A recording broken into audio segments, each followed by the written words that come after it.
नमस्कार। आज के इस चर्चा में हम भारत में आर्टिफिशियल इंटेलिजेंस मतलब एआई के जमीनी असर पर थोड़ी गहराई से नजर डाल रहे हैं। हाँ, और ये सिर्फ किसी बड़ी टेक कंपनी की कहानी नहीं है। बिल्कुल नहीं। ये तो बिहार के किसान, केरल की टीचर या फिर सूरत के एक नौजवान फ्रीलांसर मतलब आम लोगों की जिंदगी से जुड़ी बात है। सही कहा। हमारे पास कुछ ऐसी ही असली कहानियों की जानकारी है ना? जी हाँ, और सबसे दिलचस्प बात यह है कि एआई का असर अब सिर्फ बड़े शहरों तक मतलब मेट्रो सिटीज तक ही सीमित नहीं है। बिल्कुल, ये टेक्नोलॉजी तो अब देश के अलग अलग कोनों में पहुंच रही है। रोजमर्रा की जो दिक्कतें हैं उन्हें सुलझाने का एक जरिया बन रही है। हाँ, हमारे पास जो जानकारी है उसमें मोटे तौर पर 5 मुख्य उदाहरण हैं। खेती, फिर शिक्षा, स्वास्थ्य सेवाएं, सरकारी कामकाज और यहाँ तक कि फ्रीलांसिंग में भी एआई कैसे काम आ रहा है। अच्छा, 5 अलग अलग क्षेत्र। जी, तो चलिए इन्हीं कहानियों में थोड़ा उतरते हैं। और हाँ, शुरू करने से पहले एक छोटी सी गुजारिश। जी। अगर आपको ऐसी जानकारी भरी चर्चाएं पसंद आती हैं तो इसे लाइक, शेयर और सब्सक्राइब करना न भूलें। हाँ, जरूर करें, ताकि और लोग भी इन बातों से, इन विचारों से जुड़ सके। चलिए, तो पहली कहानी ये बिहार के समस्तीपुर से है। एक किसान है पंकज कुमार। अच्छा, बिहार से खेती की बात। हाँ, पहले वो फसल की सलाह के लिए जो लोकल डीलर होते हैं उन पर काफी निर्भर थे। अच्छा। अब इसमें दिक्कत ये थी कि ये महंगा भी था और जानकारी हमेशा भरोसेमंद हो ये जरूरी नहीं था। हाँ, ये तो होता है अक्सर। तो अब क्या बदला है? अब वो किसान जीपीटी नाम का एक असिस्टेंट इस्तेमाल करते हैं। ये हिंदी में है और वॉइस बेस्ड है, मतलब बोलकर सवाल पूछ सकते हैं। अरे वाह, आवाज से चलने वाला। हाँ, जैसे एक बार उनके गेहूं के पत्ते पीले पड़ रहे थे, उन्होंने पूछा और एआई ने फौरन बता दिया कि भाई ये स्प्रे करना है। बिल्कुल सटीक। मतलब अंदाजे लगाने की जरूरत खत्म। बिल्कुल। और नतीजा वो खुद बताते हैं कि एक ही साल में उनकी उपज करीब 20% बढ़ गई। 20%? ये तो बहुत बड़ा सुधार है।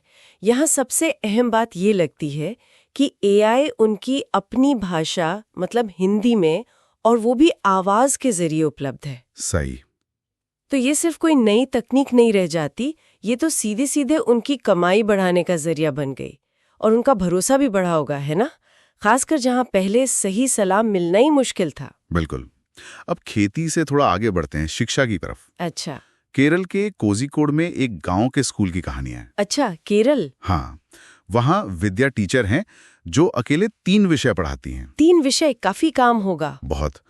तो वो अब मलयालम में चैट जीपीटी का इस्तेमाल करती हैं लेसन प्लान बनाने और क्लास टेस्ट तैयार करने के लिए। अच्छा, चैट जीपीटी का इस्तेमाल, वो भी मलयालम में? जी हाँ, उन्होंने बताया कि इससे रोज का उनका करीब 2 घंटे का प्लानिंग का समय बच जाता है। 2 घंटे? ये तो बहुत ज्यादा समय है ना? और अब वो ये बचा हुआ समय उन बच्चों पर लगा पाती हैं जिन्हें थोड़ी ज्यादा मदद की जरूरत होती है। और मजे की बात, छात्र भी पीछे नहीं है। वो कैसे? वो रिवीजन के लिए एआई फ्लैश कार्ड ऐप इस्तेमाल कर रहे हैं। मतलब ऐप खुद ही सवाल जवाब के कार्ड बना देता है बिना किसी महंगी ट्यूशन या कोचिंग के। ये बहुत अच्छा उदाहरण है कि एआई टीचर की जगह नहीं ले रहा, बल्कि उनकी मदद कर रहा है, उनकी क्षमता बढ़ा रहा है। हाँ। और इससे अच्छी क्वालिटी की पढ़ाई उन जगहों पर भी पहुंच रही है जहां शायद पहले इतने साधन नहीं थे। बिल्कुल। और ऐसा ही कुछ स्वास्थ्य सेवाओं में भी दिख रहा है। नागपुर का एक स्टार्टअप है डीप क्लिनिक। डीप क्लिनिक क्या करते हैं ये? महाराष्ट्र के जो ग्रामीण क्लिनिक हैं वहाँ एआई वाले डायग्नोस्टिक टूल मतलब बीमारी का पता लगाने वाले उपकरण इस्तेमाल कर रहे हैं। ग्रामीण इलाकों में एआई डायग्नोस्टिक्स, ये तो दिलचस्प है। हाँ, और इसका असर भी दिखा है। एक मामले में तो एक हेल्थ वर्कर ने इनके ऐप से एआई की मदद वाले ईसीजी के जरिए एक मरीज में दिल की बीमारी का खतरा, वो भी लक्षण गंभीर होने से 3 दिन पहले ही पहचान लिया। 3 दिन पहले? ये तो जान बचाने वाली बात हो सकती है। बिल्कुल। और अब इस तकनीक का परीक्षण राज्य के 100 से ज्यादा प्राथमिक स्वास्थ्य केंद्रों मतलब पीएचसीज में हो रहा है। ये गांवों और छोटे कस्बों के सरकारी क्लिनिक होते हैं। वाह, ये तो कमाल है। मुझे लगता है यहाँ जरूरी बात यह है कि ये एआई सिर्फ बीमारी का पता लगाने यानी डायग्नोसिस में मदद नहीं कर रहा, बल्कि ये उन इलाकों में जहाँ स्पेशलिस्ट डॉक्टर कम है, वहाँ के स्वास्थ्य कार्यकर्ताओं को एक तरह से अपस्किल कर रहा है, उन्हें ज्यादा काबिल बना रहा है। हाँ, सही कहा। ये सच में शहर और गांव के बीच का फासला कम करने जैसा है। बिल्कुल। अब आते हैं सरकारी कामकाज पर। दिल्ली पुलिस की साइबर सेल का उदाहरण है। अच्छा, पुलिस भी एआई इस्तेमाल कर रही है? हाँ, वो डिजिटल धोखाधड़ी की जो शिकायतें आती हैं उन्हें फिल्टर करने के लिए या कहें छांटने के लिए एक एआई टूल इस्तेमाल कर रहे हैं। अच्छा, तो ये टूल करता क्या है? ये टूल शिकायतों को अपने आप प्राथमिकता देता है, जैसे कितना नुकसान हुआ है, मामला कितना अर्जेंट है, किस इलाके का है, इन सब चीजों के आधार पर। ओके, तो इससे फर्क क्या पड़ा है? अधिकारी बताते हैं कि इससे उनका रिस्पॉन्स टाइम, मतलब शिकायत पर कार्रवाई शुरू करने का समय 50% तक कम हो गया है। 50%? ये तो बहुत बड़ा असर है। मतलब लोगों तक मदद ज्यादा जल्दी पहुंच रही है। हाँ, हालांकि यहाँ ये सोचना भी जरूरी हो जाता है कि ऐसे सिस्टम में लोगों की निजी जानकारी, उनका डेटा कितना सुरक्षित है और कहीं ये सिस्टम किसी तरह का भेदभाव तो नहीं कर रहा। बिल्कुल सही मुद्दा उठाया आपने। ये एक अहम सवाल है। और अब हमारी आखिरी कहानी। जी। ये सूरत के एक 22 साल के नौजवान अर्जुन पटेल की है। अच्छा, गुजरात से। फ्रीलांसिंग की बात होगी शायद। हाँ, बिल्कुल।